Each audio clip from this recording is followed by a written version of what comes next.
దెందులూరు నియోజకవర్గ పరిధిలోని జాతీయ రహదారిపై సరైన రీతిలో సర్వీస్ రోడ్ల నిర్మాణం చేపట్టకపోవడంతో గత 5 ఏళ్లలో ఎన్నో ప్రాణాలు ప్రమాదాల్లో బలైన ఘటనలు, వారి కుటుంబాలు రోడ్డున పడిన ఉదంతాలు ఉన్నాయి. కొమరేపల్లి, సీతంపేట వంటి అనేక ప్రాంతాల్లో వైసీపీ పాలకుల నిర్లక్ష్యం వల్ల రోడ్డు ప్రమాదానికి గురై తమ కుటుంబ సభ్యులు మరణిస్తే ఆ బాధను తట్టుకోలేక వైసీపీ పాలక నిర్లక్ష్యంపై ఆవేదనతో ధర్నా చేసిన అమాయక జనంపై సైతం కేసులు పట్టి వేధించింది వైసీపీ ప్రభుత్వం. అయితే మూడవసారి దెందులూరు ఎమ్మెల్యేగా భారీ మెజార్టీతో గెలిచి ఇటీవల ప్రమాణం స్వీకారం చేసిన దెందులూరు ఎమ్మెల్యే చింతమనేని ప్రభాకర్ బాధ్యతలు చేపట్టిన వెంటనే ఈ హైవే మరణాల ఘటనలపై ప్రత్యేక దృష్టి సారించారు. సోమవారం ఉదయం నియోజకవర్గ పరిధిలోని కలపర్రు టోల్గేట్ నుంచి గుండుగొలను కూడలి వరకు జాతీయ రహదారిపై ఏలూరు ఆర్డీఓ కజావలి, పెదవేగి ఎంఆర్ఓ నాగరాణి, ఆర్ఎండ్బి సూపరింటెండెంట్ ఇంజనీర్, ఎన్హెచ్ఏఐ అధికారులు సహా పలువురు ఇంజనీరింగ్ అధికారులతో కలిసి దెందులూరు ఎమ్మెల్యే చింతమనేని ప్రభాకర్ పర్యటించారు. ఏ ప్రాంతాల్లో అండర్ పాస్ నిర్మాణాలు, సర్వీస్ రోడ్లు వంటివి లేకపోవడంతో ఎంతమంది ప్రమాదాలకు గురై చనిపోయారో, ఆ కుటుంబ సభ్యుల మరణంతో ఎన్ని కుటుంబాలు రోడ్డున పడ్డాయో అధికారులకు వివరించారు. అనంతరం ఏలూరులోని జిల్లా కలెక్టర్ కార్యాలయంలో జరుగుతున్న ప్రజా సమస్యల పరిష్కార వ్యవస్థ కార్యక్రమంలో జాయింట్ కలెక్టర్ లావణ్యవేణికి హైవే ప్రమాదాల నివారణకు సత్వరమే చర్యలు చేపట్టాలని కోరారు. ఈ సందర్భంగా సంబంధిత అధికారులతో సమీక్ష నిర్వహించి అవసరమైన అన్ని చర్యలు చేపడతామని జాయింట్ కలెక్టర్ తెలిపారు.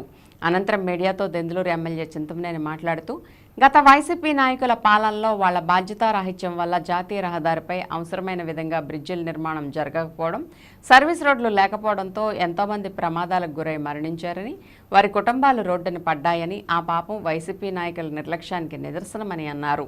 జిల్లా కలెక్టర్ అధ్యక్షతన నేషనల్ హైవే అధికారులు, ఆర్ఎండ్బి, రెవెన్యూ సహా పలు శాఖలతో సమీక్షా సమావేశం నిర్వహించి హైవేపై ప్రమాదాల నివారణకు కార్యాచరణ రూపొందించి కలెక్టర్ నివేదికను ఢిల్లీలోని కేంద్ర ప్రభుత్వం హైవే అథారిటీస్కి పంపి సర్వీస్ రోడ్లు, అండర్ పాస్ వంటి నిర్మాణాలకు కావలసిన అనుమతులు, నిధులు వెంటనే విడుదలయ్యేలా స్థానిక ఎమ్మెల్యేగా తన ప్రజల కోసం తాను కృషి చేస్తున్నట్లు ఆయన తెలిపారు.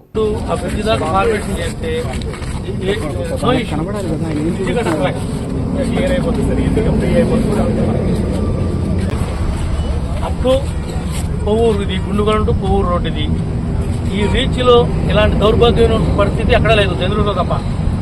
స్టార్టింగ్ పాయింట్ ఇది నుంచి చూసుకుంటే స్టార్టింగ్ పాయింట్, అటు నుంచి చూసుకుంటే ఎండింగ్ పాయింట్. ఇది 100% ఆడ స్కోప్ లో ఉన్నదే. వాళ్ళు చేయకపోవడం, వాళ్ళ నిర్లక్ష్యం, మాకు ఇక్కడ ఉన్నటువంటి అప్పుడు ఉన్నటువంటి ప్రజాప్రతినిధి యొక్క నిర్లక్ష్యం తప్ప వేరే కారణమే కాదు. ఇది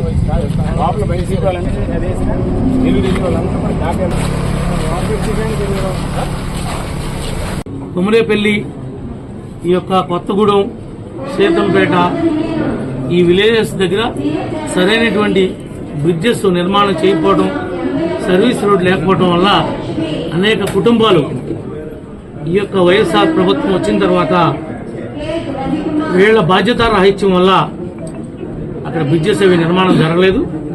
ఈరోజు కలెక్టర్ గారి యొక్క అధ్యక్షతన సాయంత్రం ఈరోజు ఎన్హెచ్ఏ వాళ్ళు, కాంట్రాక్టరు, స్థానికంగా మరి నేను ఎమ్మెల్యేను కాబట్టి ఒక మీటింగ్ అరేంజ్ చేయమని చెప్పాను. ఆర్డీఓ గారు, తహసీల్దారు, ఎస్సీ, ఆర్ఎండ్బి మేమంతా కూడా ప్రాథమికంగా ఒక అవగాహన కోసం మేము ఇన్స్పెక్ట్ చేసి వచ్చాం. అవన్నీ కూడా ఈరోజు మీటింగ్లో సరైనటువంటి నిర్ణయం తీసుకునే విధంగా కేంద్ర ప్రభుత్వానికి, నేషనల్ హైవే అథారిటీ ఆఫ్ ఇండియాకి త్రూ కలెక్టర్ ద్వారా ఇక్కడ ఉన్నటువంటి ల్యాప్సెస్ అన్నింటినీ కూడా రాపిచ్చి త్రూ కలెక్టర్ ద్వారా ఢిల్లీకి పంపించి వాటినన్నింటినీ కూడా మేమందరం కూడా పరిశీలన చేసి తక్షణమే వాటికి నిధులు మంజూరయ్యే విధంగా ఏర్పాటు చేసి రాబోయే సంవత్సర కాలంలో అక్కడ ప్రమాదాలు అనేవి జరగకుండా శాశ్వతంగా ఈ ప్రభుత్వం నివారణ చర్య చేపడుతుంది.